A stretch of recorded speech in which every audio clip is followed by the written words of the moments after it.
Hello বন্ধুরা, শুভ সকালের শুভেচ্ছা রইল সবাইকে। আমি রুমা চলে আসলাম নতুন কোনো একটা ব্লগ ভিডিও নিয়ে। তো সবাই কেমন আছো? আশা করি সবাই ভালো আছো। আজকে দেখো আমাদের এখানে অনেক বৃষ্টি ঝড় হচ্ছিল, তো দুদিন রোদ হওয়ার পর একটু শুকনো মতন হয়ে গেছে। তাই জন্য আমার এই উনুনগুলো আমি একটু আজকের পরিষ্কার করে গোবর দিয়ে নিচ্ছি, কারণ আজকে শুকিয়ে গেলে এই উনুনে রান্না হবে। আর গ্যাসে রাঁধতে পারছি না, প্রচুর গ্যাস পুড়ে যাচ্ছে। আমাদের গ্রামে সবসময় গ্যাসে রান্না করতে গেলে আমরা পেরে উঠি না, তাই আজকের উঠানটাও একটু নাতা দিয়ে নিলাম। গোবর গুলে নিয়েছি বালতিতে, নিয়ে নাতা দিয়ে সবগুলো একটু উঠোন টাকা সব জায়গায় গোবর দিয়ে নিয়ে নেবো। আর বৃষ্টি হওয়ার পর সব জায়গা একটু একটু করে শুকিয়ে গেছে, হালকা হালকা ভিজে আছে যদিও, তবু গোবরটা দিলাম, একটু শুকিয়ে গেলে ধুলো মাটি উঠবে না। তো সেগুলো সেরে নিয়ে আমি চলে আসলাম আমার এই গ্যাস পরিষ্কার করতে। তো গ্যাসটা কদিন ভর রান্না করছি, প্রতিদিনের মতো আজকেরও গ্যাসটা পরিষ্কার করে রেখে দেবো।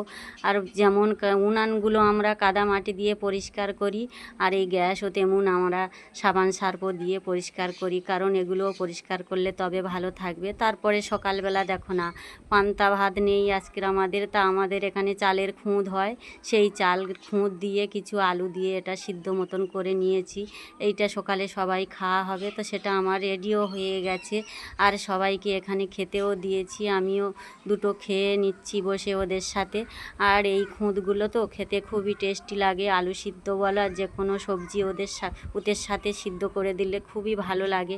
আর বন্ধুরা, খেতে না খেতে দেখো না, আমাদের চলে এসেছে কিছু মিস্ত্রি বাড়িতে আমাদের ঘরের দরজার সেই ফ্রেমগুলো লাগাতে। আমরা কাঠের ফ্রেম করিনি যদিও, তা অনেকে বলল এগুলো করলে ভালো হবে, তাই এগুলো করলাম। আর কেমন লাগছে তোমাদের আমার ভিডিওগুলো অবশ্যই জানায়ও। যদি ভালো লাগে আমার এই ছোট ছোট কাজকর্ম নিয়ে ভিডিও দেখতে, তাহলে সাবস্ক্রাইব করে পাশে থেকো আমার।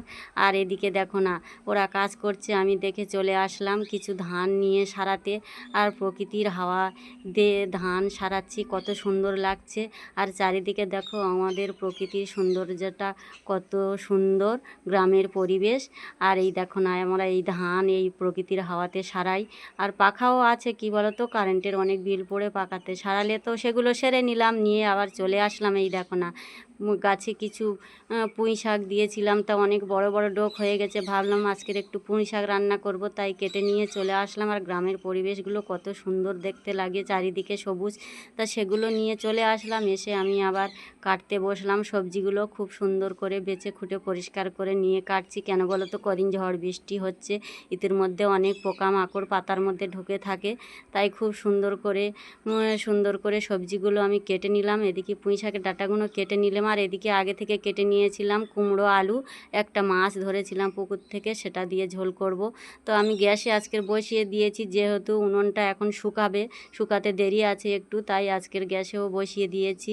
এদিকে সব কিছু একটু ফোড়ন তেজপাতা দিয়ে আর সেই সব সবজিগুলো কষতে বসেছি। মাছটাও ভেজে নিয়েছিলাম আগে থেকে, তো সব কিছু হয়ে গেছে। এবার তরকারিটাও হয়ে গেছে, ফুটও একটু বাকি আছে, একটু নেড়ে চেড়ে একটু আমরা এই কুমড়োর তরকারিতে জিরের বান্না দিয়েছিলাম, দিয়ে এবার এটা ফুটে আমাদের হয়ে গেছে তরকারিটা। তো তরকারিটা আমি নামিয়ে নিলাম, রেডি হয়ে গেছে তরকারিটা। এখানে আবার একটু মাছের ডিম হয়েছিল, তো আর কড়াটা পরিষ্কার করে নিলাম। সেই মাছের ডিম আর সব রকমের সবজি দিয়ে ছোট একটা চচ্চড়ি বানাবো। আমরা গ্রামের মানুষ চচ্চড়ি খেতে খুব ভালোবাসি। আর এদিকে দেখো, তো সব কিছু রান্না করে নিয়ে চলে এসেছি, সবাইকে খেতেও দিয়েছি, আমিও খেতে বসেছি। ওদিকে সবাই খাচ্ছে। আর বন্ধুরা, আমার সংসারের ভিডিওগুলো, ছোট ছোট ভিডিওগুলো তোমাদের সামনে তুলে ধরি। যদি ভালো লাগে অবশ্যই লাইক কমেন্ট শেয়ার করবে। আর সবাইকে অনেক অনেক ধন্যবাদ। ভালো থেকো, সুস্থ থেকো।